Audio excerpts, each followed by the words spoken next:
Alright guys, today I'm doing a review of this dairy-free passion fruit lemonade sorbetto. So basically this is from the Fiasco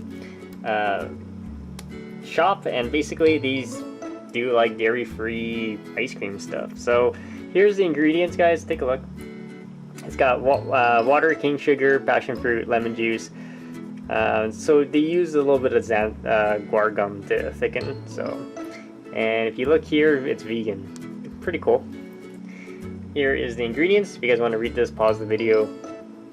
Alright, let's do a quick taste test. So this is passion fruit.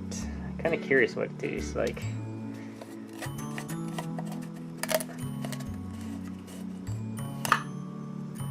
Okay, so let's open this up.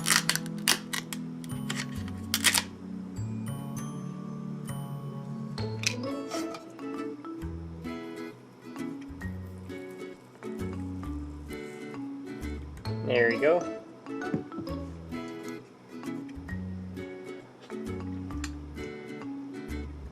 Wow, that is really good. You can taste the passion fruit, but the lemonade part of it, you can really taste that lemon juice in this. Definitely check it out, guys. If you have any questions, comments, post below, subscribe to the channel. But the aroma and the flavor really comes through.